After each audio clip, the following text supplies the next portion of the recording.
Hey all, Exidian here. This is an item splitter. Specifically, this is a 4-way item splitter. How this works is when an arm puts a stack onto a table, it can only fit 4 items of that stack. The remaining items will drop to the ground where this drill picks it up, and this arm picks up the item and puts it back in the chest. Meanwhile, when an arm takes an item from a table, it can only take one of those items. So we take a stack, 4 of the items of that stack gets put on this table, where they get picked up by 4 arms individually, and we're splitting the stack 4 ways. Observe. If I take 180 wood, it will start splitting this 180 wood, evenly 4 ways. Now,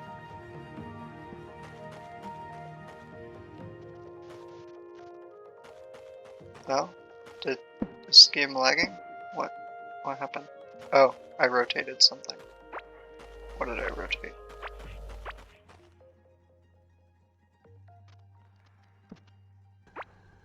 My bad.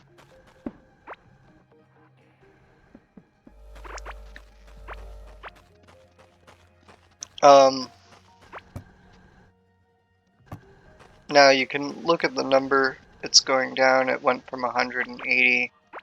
Now it's at 140. All these stacks have been split evenly. Now, you can of course turn this into a 2-way splitter, like this, for example. Just by combining 2 of the belts, or 2 of the arms together. It's now become a 2-way splitter. In order to make this into a 3-way splitter, you can take one of these arms and route it all the way back to the beginning. That would turn it into a 3-way splitter. Now, there is a fundamental problem with this splitter design on its own. And that is,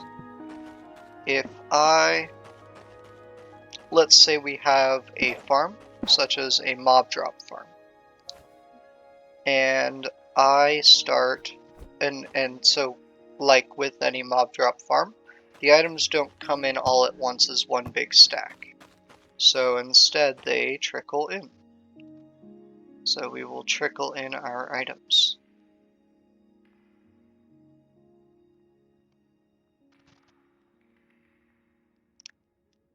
As you can see, when the items trickle in, they all go to one splitter. The best you'll get is they'll go to maybe 2 splitters if they trickle in quickly enough. This is because they come in one at a time. The one item goes into one slot in the table. That one slot gets picked up by only one splitter, and the splitters do not take turns deciding which item they get. There's a priority in that one splitter will always be the first to get an item from the table. So because of this, if you are connecting this up to a farm, you actually want a slightly different design, and that's what we have here. This is the same splitter here, you can see, but it's attached to a timed buffer chest. So the timed buffer chest looks like so. In this case, we have a 1, 2, 3, 4, 5, 6, 7, 8, 9, 10, 20-second timer, 10 seconds on, 10 seconds off, attached to a 1-second cutoff. So this buffer chest will be able to fill up for 19 seconds, and then for 1 second after that, it'll fill up the input chest of the splitter. So now, if we take our items and we trickle them in, those first two are split as evenly as they can.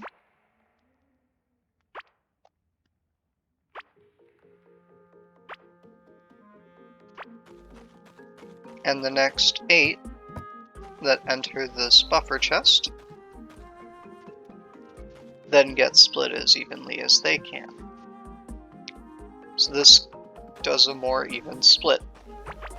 Now, you adjust your timer length to fit your purposes.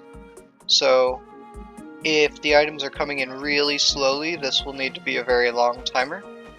If the items come in at a consistent rate, then what you'll want is actually if the items come in, say for example, exactly like 2 per minute, for example, then you'll want this to be a 2-minute timer. Or let's do a bit more likely. So if the items come in, say, one every, I don't know, 10 seconds, you'll want this to be a 40-second timer exactly, because then you will get an exact stack of 4 items. However, if it's not exact, the rate at which items come in, then the longer this timer is, the better. Because if you're not going to get exactly 4, then what you want actually is to have as large of a stack as possible. That way you'll get, say for example, 19 stacks of 4 and 1 stack of 3 when you empty the buffer chest, for example. Now let's go over how to build these designs. So when I build these designs, I always like to start with the table. So let's put down a table. Then we're going to need our arms coming off of the table. And then we need an input arm facing away from the table. A cycle arm to cycle items back into the input chest. A drill. You can use crude drills if you want. I don't have one in my inventory.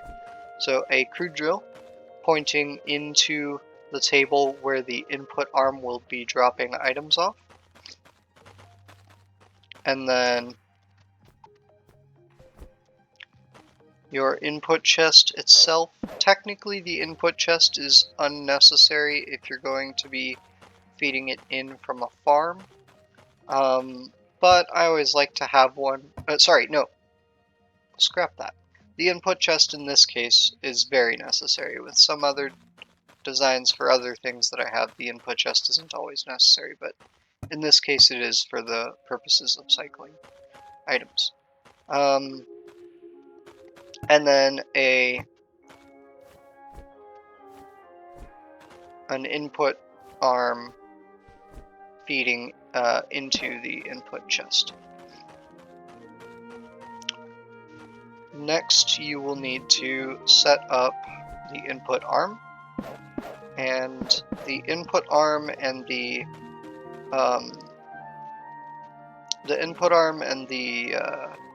arms that grab from the table are always on. So, where's my generator? There it is. So you will take this wire here and just stick a generator right here. So now these are always on. These 3 arms, however, are on a 1-second clock. So, to create that 1-second clock, we will simply take a logic circuit, extend it downwards from our always on power. Then we can put a delay circuit pointing into the logic circuit. So now we've created the standard part of the clock itself.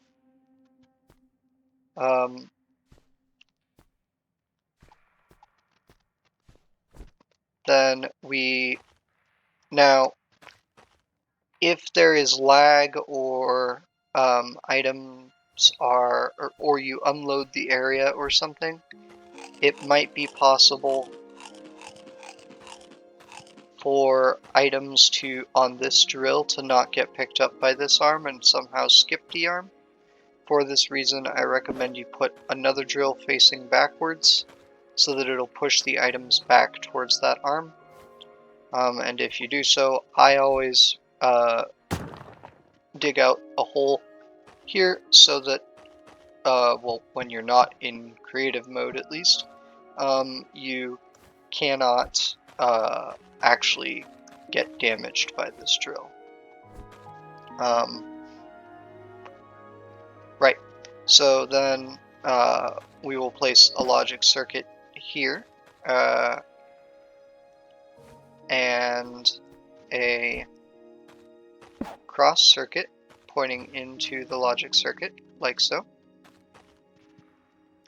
Then a lever to turn the whole thing on and off, and a delay circuit to make it so that when the lever turns on at weird times, it will still be standard proper time. And then finally we will connect up the lever to the clock itself with some wire.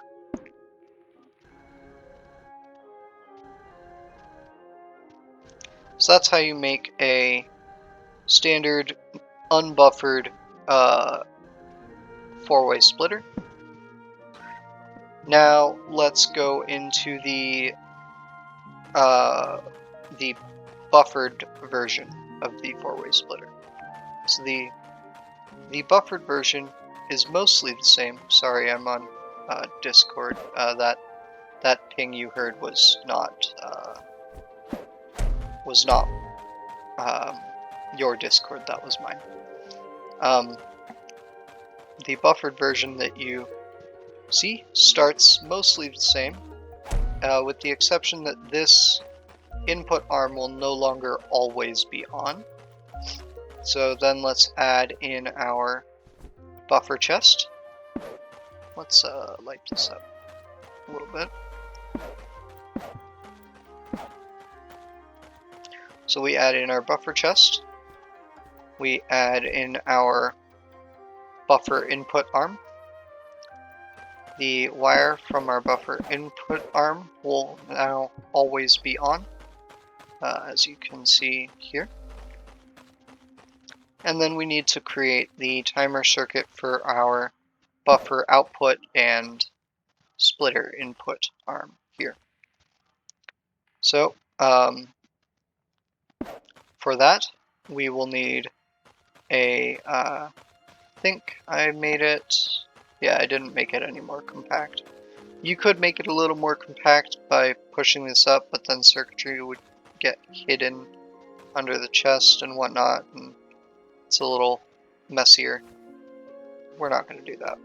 So you put a wire going down, a logic circuit facing up, a delay circuit facing into the logic circuit to act as a cutoff signal.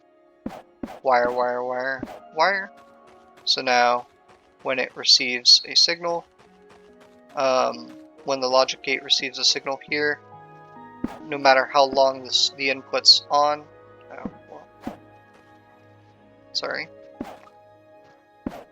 no matter how long the input's on, the output will always only be on for 1 second. And next we need to make an extended clock. So in this case our extended clock will do a 20-second clock like we did last time. 1, 2, 3, 4, 5, 6, 7, 8, 9, 10. So there's our 20-second clock cycle.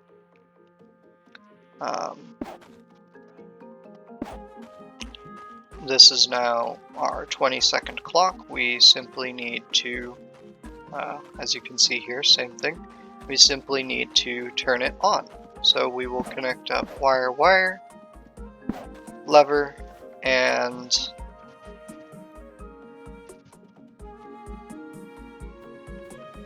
generator to start it up. Now we've got our 20-second buffer. You can extend this as long as you want. Do note that if you extend your clock long enough, it's possible that it will not reach far enough.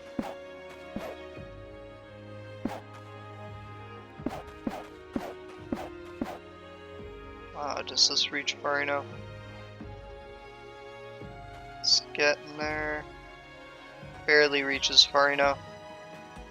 Let me add some ground in for demonstration purposes. Alright, let's try this again.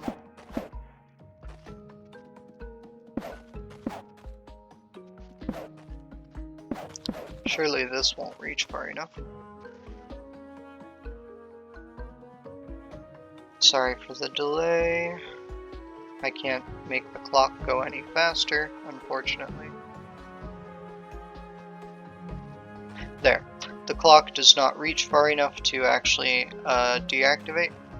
So in cases like this, what you will need to do is use a logic gate and then throw in a generator behind that logic gate to extend the clock signal further. So this, for example, is a 1, 2, 3, 4, 5, 6, 7, 8, 9, 10 plus 11. So this is a 42 second clock with, once again, a 1 second cutoff. But yeah, that's how you make splitters. For those of you who have stayed longer, just some quick fun facts. You can use 2x3s and 2x4 tables. If I can find the 2x4 tables. Well, I don't know where the 2x4s are, but